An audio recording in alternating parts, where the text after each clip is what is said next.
धन उद्यम बिना कहाँ जो पावे कौन, बिना डुलाए ना मिले ज्यों पंखे का पौन, ज्यों पंखे का पौन। स्नेही छात्रों, आज इस वीडियो में सीबीएसई बोर्ड पर आधारित नवम वर्ग के छात्र छात्राओं के लिए गद्य खंड दो बैलों की कथा शीर्षक पाठ पर मैं चर्चा करूंगा। गद्य खंड में नवम वर्ग में प्रथम पाठ दो बैलों की कथा है। चूंकि यह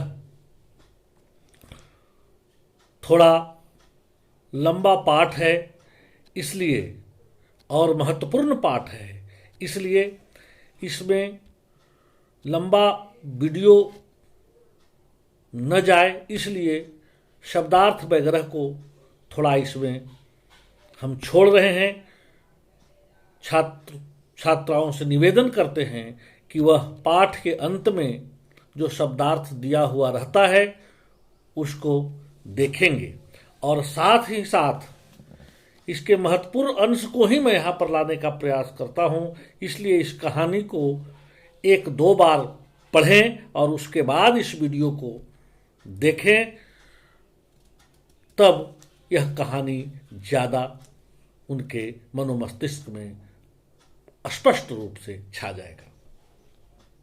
तो दो बैलों की कथा जो कहानी है, यह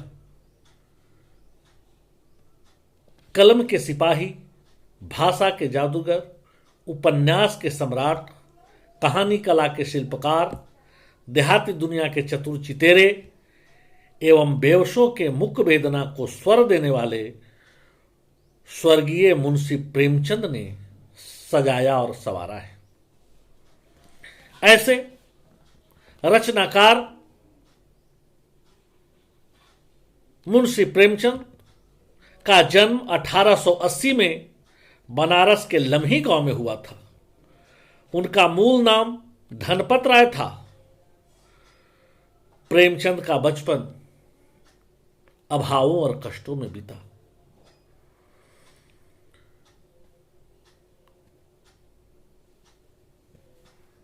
इन्होंने बीए तक शिक्षा पाई और शिक्षा विभाग में नौकरी की, परंतु असहयोग आंदोलन में सक्रिय भाग लेने के कारण नौकरी से त्याग पत्र दिया। सन 1936 में इस महान कथाकार का देहांत हो गया। प्रेमचंद की कहानियां मानसरोवर 8 भाग में संकलित है। इनके मुख्य उपन्यास सेवा सदन, प्रेमाश्रम, रंगभूमि, कायाकल्प, निर्मला, गवन, कर्मभूमि, गोदान प्रमुख है। उन्होंने हंस, जागरण, माधुरी आदि पत्रिकाओं का भी संपादन किया। प्रेमचंद के कथा साहित्य का संसार बहुत व्यापक है। इन्होंने मनुष्य ही नहीं बल्कि पशु और पक्षियों को भी अद्भुत रूप से अपने कहानी में सजाया और संवारा है। दो बैलों की कथा भी कुछ इसी तरह की कहानी है। दो बैल की कथा मुंशी प्रेमचंद की प्रसिद्ध कहानी है। इसके प्रमुख पात्र दो बैल हैं, हीरा और मोती। नाम के बैल हैं, बल्कि यह सीधे साधे भारतीय लोगों के प्रतीक हैं। ये शक्तिशाली, कमाऊ और सीधे साधे होते हुए भी मनमाने अत्याचार सहते हैं। कहानीकार इनके माध्यम से भारतीय लोगों की स्वतंत्रता दिखाना चाहा है। कहानी का आरंभ होता है कि जानवरों में गधा सबसे बुद्धिमान माना जाता है। इसका सबसे बड़ा कारण है उसका सीधापन और सहनशीलता। वह सुख दुख हानि लाभ सभी में एक जैसा रहता है। इसी सीधेपन और सहनशीलता के कारण भारतीय लोग भी अफ्रीका और अमेरिका में अपमान सहे थे। गधे से कुछ ही कम सीधा एक प्राणी और है, जो है बैल। यह कभी कभी अड़ जाता है और सींग भी चला देता है, इसलिए इसका स्थान गधे से कुछ नीचा है। झुरी काछी के पास 2 बैल थे, हीरा और मोती।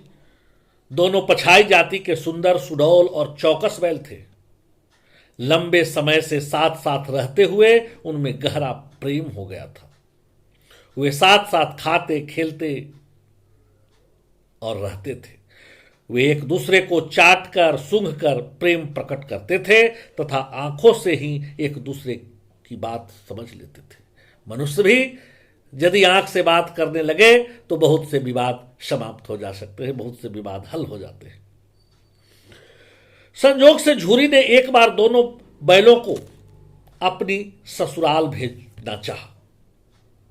बेचारे बैल समझे कि मालिक हमें बेच दिया है, अतः वह जाना नहीं चाहा। झूरी का साला उन्हें आगे धकेलता तो वह पीछे जोर लगाते। मुश्किल से वे उसको खींच करके ले गए।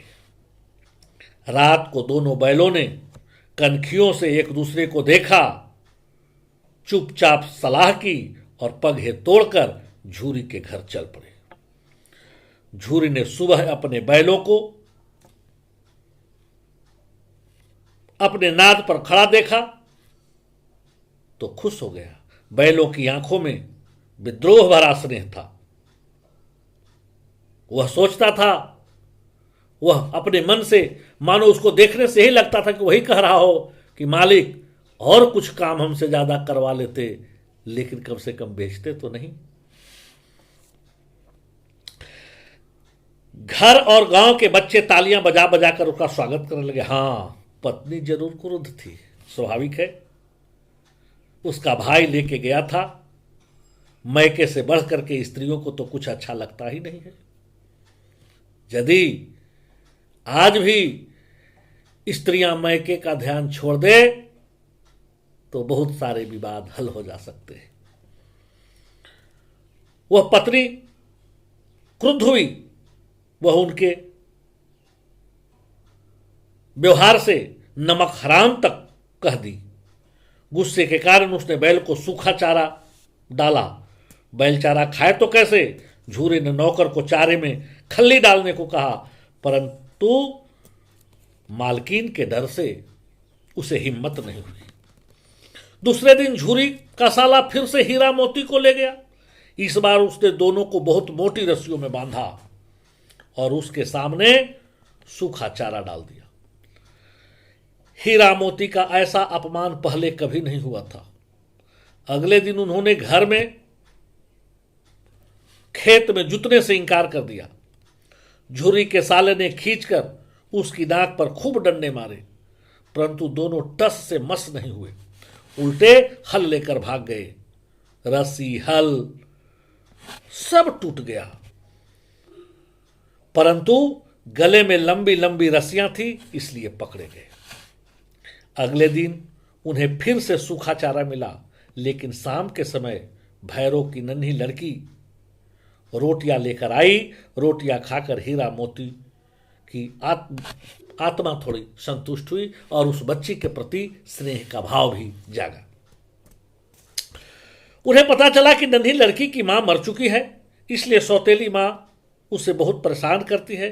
मोती का दिल किया कि वह उसकी पत्नी को उठाकर फेंक दे, परंतु लड़की का स्नेह याद करके चुप रह गया।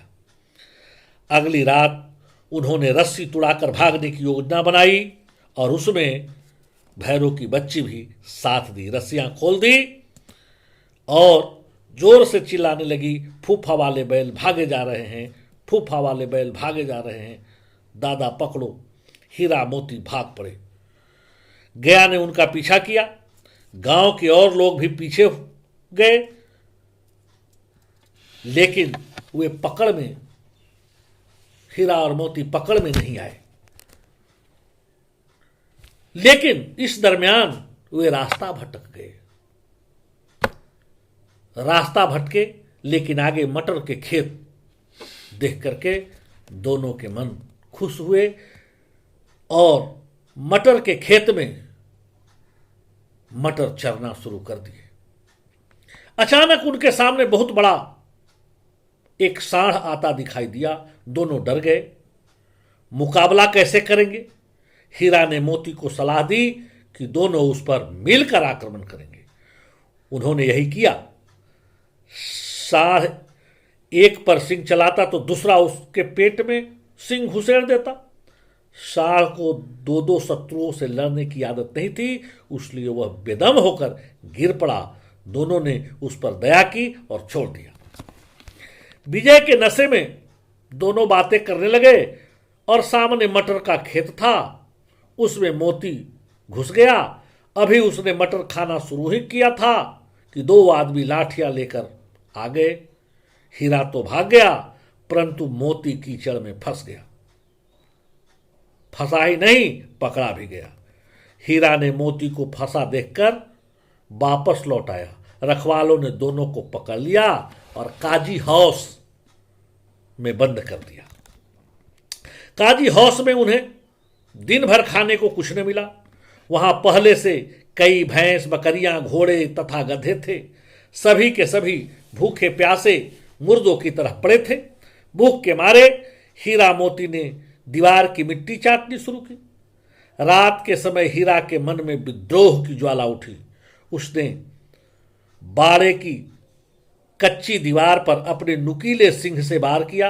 हर बार में वह कुछ मिट्टी गिर जाती। इतने में चौकीदार लालटेन लेकर वहां पहुंचा। उसने हीरा का उज्झड़पन देखकर उसे कई डंटे मारे और उसे मोटी रस्सी में बांध दिया। मोती ने उसे चिढ़ाया। हीरा ने जवाब दिया, बंध गए तो क्या हुआ? अगर दीवार टूट जाती तो कई जानें आजाद हो जाती।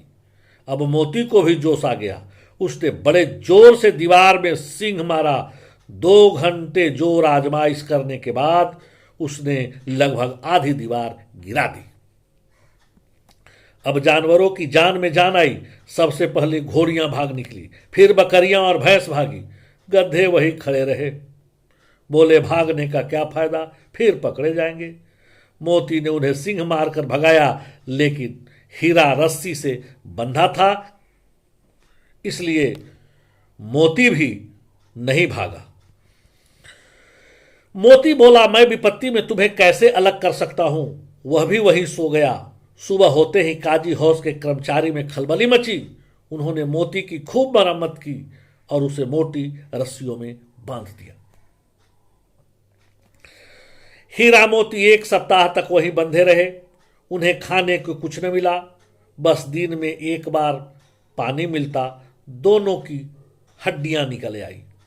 एक दिन उनकी नीलामी होने लगी, क्योंकि काजी हाउस में जब किसी जानवर को कुछ निश्चित समय तक उसका मालिक शुद्ध न लेता था तो उसे नीलाम कर दिया जाता था। कोई भी खरीदार उन्हें न खरीदा। अंत में एक कसाई ने उन्हें खरीद लिया। वह जिस तरह कुल्हे में उंगली गोद कर देख रहा था, यानी उसके मांस का वजन तजवीज कर रहा था, उससे हीरा मोती कांप गए। नीलाम होकर दोनों दढ़ियल कसाई के साथ चले। वे अपने भाग्य को कोसने लगे। कसाई उन्हें भगाया जाता था। रास्ते में उन्हें गाय बैलों का रेवड़ नजर आया। वे सभी प्रसन्न होकर उछल कूद रहे थे। हीरा मोती सोचने लगे कि ये कितने स्वार्थी हैं कि उन्हें हमारी विपत्ति की भी कुछ चिंता नहीं होती, यानी समाज भी समाज को साथ देने के लिए तैयार नहीं है। ऐसा वे दोनों सोचते चले जा रहे थे। सहसा हीरा मोती को लगा कि यह रास्ता उनका जाना हुआ है। अब उनके दुर्बल शरीर में भी जान आने लगी। जल्दी ही झूरी का घर नजदीक आ गया और वो तेजी से भागने लगे और थान पर जाकर खड़े हो गए। झूरी ने उन्हें देखा तो दौड़ा और उन्हें गले लगा लिया। बैल भी झूरी का हाथ चाटने लगा। दढ़ियल कसाई ने बैल की रस्सियां पकड़ ली। झूरी ने कहा, यह बैल मेरा है। कसाई बोला, मैं इसे नीलामी से लाया हूं। वह बैलों को जबरदस्ती ले जाने लगा। मोती ने उस पर सिंह चलाया। दढ़ियल भागा। मोती ने उसे और भगाया तथा गांव से दूर कर दिया। झूरी ने निहाल होकर नादों में खल्ली, भूसा, चोकर और दाना भर दिया। दोनों मित्र खाने लगे। गांव में उत्साह छा गया। मालिक ने आकर दोनों के माथे चूम लिए। कुल मिलाकर देखने के बाद यह स्पष्ट होता है कि यह कहानी सिर्फ दो जानवरों की कहानी नहीं है, बल्कि यह पूरे समाज की कहानी है। आज हमारा जो सामाजिक वातावरण है कुछ इसी तरह का हो गया है। हर व्यक्ति को स्वतंत्रता पसंद है। हर व्यक्ति चाहता है कि हम स्वतंत्र हों, और स्वतंत्र तभी होगा जब वह आंदोलन करेगा, जब वह संघर्ष करेगा। दो बैलों की कथा हमें यही संघर्ष की कहानी को सिखाता है। मुंशी प्रेमचंद के साहित्य का सबसे प्रमुख विषय है राष्ट्रीय जागरण और समाज सुधार। देशभक्ति के प्रबल स्वर के कारण उनके कहानी संग्रह सोजे वतन को अंग्रेजों ने जब्त कर लिया था। मुंशी प्रेमचंद ने दीनहीन किसानों, ग्रामीणों और शोषित की दलित अवस्था का मार्मिक चिंतन किया है। वह कहानी में पंचतंत्र की तरह जानवरों से भी बुलवाया है।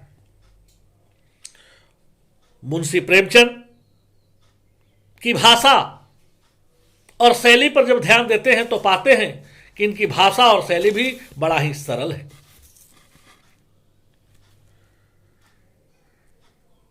प्रत्येक रचना का कुछ न कुछ उद्देश्य होता है। इसका भी अपना उद्देश्य है, और वह उद्देश्य है कि जब तक संघर्ष नहीं करोगे तब तक तुम्हें स्वतंत्रता नहीं मिलेगी। कुल मिलाकर देखने पर हम यह पाते हैं कि कहानी अपने आप में बड़ा ही सुंदर और परिमार्जित है। भाषा शैली की दृष्टि से भी यह कहानी अत्यंत सुंदर है। धन्यवाद।